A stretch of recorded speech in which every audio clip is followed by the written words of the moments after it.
As a certified relationship and life coach मुझे बहुत गुस्सा आता है जब सोशल मीडिया पे कुछ गलत चीजें एडवर्टाइज की जाती है। नंबर 1, don't go to bed angry, for heaven's sake. अगर आप दोनों के बीच में झगड़ा हुआ है और आप गुस्से में हैं, please go to sleep angry, it's okay. अगर आप कल सुबह काम और कंपोज और एक बेटर स्टेट ऑफ माइंड में उठेंगे ताकि आप डिस्कशन करके फिर आपके प्रॉब्लम्स रिजॉल्व कर पाए, तो please it's okay to go to sleep angry. Number 2, if they wanted to they would. ये गलत इंफॉर्मेशन है।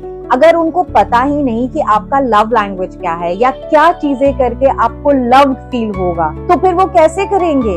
आपको उनको सिखाना पड़ेगा। So it's okay if they don't know how to do whatever you want them to do.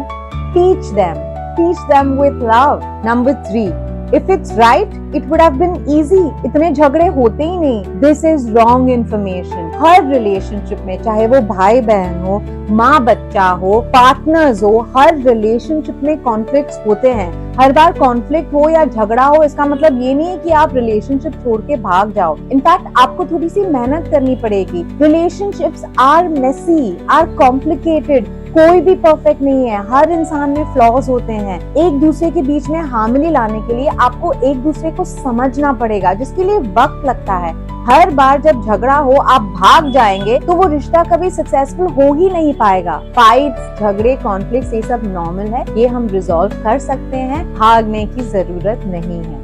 The next one, if you are not having sex so many times in a week, that means you're not meant to be together. There's something wrong in your relationship. Excuse me, ये कोई नहीं decide कर सकता कि एक couple के बीच में कितना सेक्स होना चाहिए और कितना नहीं। It is very subjective. आपको समझना पड़ेगा एक दूसरे की नीड्स क्या है, बात करनी पड़ेगी और फिर वो इजीली रिजॉल्व हो जाएगा। So don't believe all this bullshit. And the last one, but the biggest one, you have to heal yourself. You have to be free from all traumas to be in a relationship.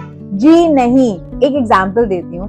Swimming आप जितना भी theory में सीख लेंगे, जितनी भी पढ़ाई कर लेंगे, लेकिन इवेंचुअली स्विमिंग एक्चुअली सीखने के लिए आपको पानी में तो उतरना पड़ेगा। तो exactly the same way relationship traumas relationship में ही बाहर आते हैं और वो रिलेशनशिप में ही रिजॉल्व हो पाएंगे। तो डरिए मत। You don't have to be completely healed and free from traumas to be in a relationship.